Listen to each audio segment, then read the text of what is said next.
Hi ಎಲ್ಲರಿಗೂ welcome to ಕಿರುತೆರೆ ಕುಟುಂಬ. ಯಾರೆಲ್ಲ ಹೊಸದಾಗಿ ನನ್ನ ಚಾನೆಲ್ ನೋಡ್ತಾ ಇದ್ದೀರಾ ದಯವಿಟ್ಟು ಸಬ್ಸ್ಕ್ರೈಬ್ ಮಾಡಿ ಹಾಗೆ ಸಪೋರ್ಟ್ ಮಾಡಿ. ಇಂದಿನ ಎಪಿಸೋಡು ಆಸೆ ಸೀರಿಯಲ್ ನೋಡೋಣ. ಮೀನಾ ಮತ್ತು ರೋಹಿಣಿ ಮನೆಗೆ ಬಂದಾಗ ಶಾಂತಿ ಅಲ್ಲೇ ನಿಲ್ಲಿ ಅಂತ ಹೇಳ್ತಾಳೆ. ಆಮೇಲೆ ರೋಹಿಣಿನ ಒಳಗೆ ಕರೀತಾಳೆ. ಮೀನನ ಬಾಗಿಲಲ್ಲೇ ನಿಲ್ಲಿಸಿ ಬೈಯೋಕೆ ಶುರು ಮಾಡ್ತಾಳೆ. ನೀವೆಲ್ಲರೂ ಹೊರಗಡೆ ಹೋಗಿ ದುಡಿಯೋರೆ ಆಗೋಗಿದ್ದೀರಾ, ನಾನೊಬ್ಳೆ ಮನೆಯಲ್ಲೆಲ್ಲ ಬೇಯಿಸಿ ಹಾಕೋಬೇಕು ಅಂತ ಹೇಳಿ ಬೈತಾಳೆ. ಆಮೇಲೆ ಹೇಳ್ತಾಳೆ, ರೋಹಿಣಿ ನಾನು ನಿನ್ನ ಪಾರ್ಲರ್ಗೆ ಬರ್ತೀನಿ, ನಾನೇ ಓನರ್ ಅಲ್ವಾ ಅಂತ ಕೇಳಿದಾಗ ರೋಹಿಣಿ, ಹಾಂ ಅತ್ತೆ ನೀವೇ ಆದರೆ ಇತ್ತೀಚೆಗೆ ಪಾರ್ಲರಲ್ಲಿ ಕಸ್ಟಮರ್ಸೇ ಇಲ್ಲ ಅತ್ತೆ, ನಾನೇ ಮನೋ ಶಾಪಿಗೆ ಹೋಗಿ ಹೆಲ್ಪ್ ಮಾಡ್ತಾ ಇದ್ದೀನಿ ಅಂತ ಹೇಳ್ತಾಳೆ. ಆಗ ಶಾಂತಿ, ಹೌದಾ ಪರವಾಗಿಲ್ಲ, ನಾಳೆಯಿಂದ ನಾನು ಮನು ಶಾಪಿಗೆ ಹೋಗಿ ಅಲ್ಲೇ ಕುತ್ಕೋತೀನಿ, ಅಲ್ಲೇ ದುಡ್ಡು ಎಣಿಸ್ತೀನಿ ಅಂತ ಹೇಳ್ತಾಳೆ. ಆಗ ರೋಹಿಣಿ, ಅಲ್ಲ ಅತ್ತೆ ನಮ್ಮ ಕೆಲಸದಲ್ಲಿ ನೀವ್ಯಾಕೆ ದುಡ್ಡು ಎಣಿಸ್ಬೇಕು, ಅಂದರೆ ನೀವೇ ಓನ್ ಆಗಿ ಏನಾದರೂ ಬಿಸ್ನೆಸ್ ಶುರು ಮಾಡಬಹುದಲ್ಲ ಅಂತೇಳಿ ಅತ್ತೆನ ಬಿಸ್ನೆಸ್ ಶುರು ಮಾಡೋ ಥರ ಮಾಡ್ತಾಳೆ.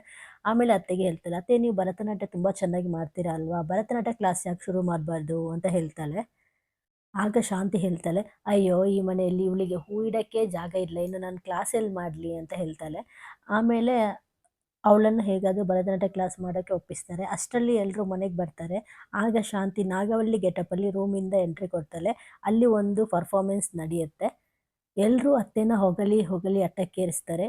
ಈ ಬದಲಾವಣೆ ಏನಕ್ಕೆ ಅಂತ ಎಲ್ಲರೂ ಕೇಳಿದಾಗ ರೋಹಿಣಿ ಹೇಳ್ತಾಳೆ, ಅವರು ಭರತನಾಟ್ಯ ಕ್ಲಾಸ್ ಶುರು ಮಾಡ್ತಾರೆ, ಇನ್ನು ನನ್ನನ್ನು ಯಾರು ಕೆಲಸಕ್ಕೆ ಬಾರ್ದವಳು ಅಂತ ಹೇಳಬಾರ್ದು, ಈ ಹೂ ಮಾರೋಳಿಗಿಂತ ಚೆನ್ನಾಗೇ ನಾನು ದುಡಿತೀನಿ ಅಂತ ಹೇಳ್ತಾಳೆ. ಆಮೇಲೆ ಸೂರ್ಯಂಗೆ ಸ್ವಲ್ಪ ಬೈತಾಳೆ. ಯಾವಾಗಲೂ ಬೈಯೋದು ಇದ್ದಿದ್ದೇ ಸೂರ್ಯಂಗೆ, ಹಾಗೆ ಬೈತಾ ಇರ್ತಾಳೆ. ಆಮೇಲೆ ಅವಳ ಫೋಟೋ ತೆಗಿಯೋಕ್ಕೆ ಚಿಕ್ಕ ಮಗನಿಗೆ ಹೇಳ್ತಾನೆ. ಅವನು ಒಳ್ಳೊಳ್ಳೆ ಪೋಸಲ್ಲಿ ಫೋಟೋ ತೆಗಿತಾನೆ. ಇದಿಷ್ಟು ಇವತ್ತಿನ ಸಂಚಿಕೆ.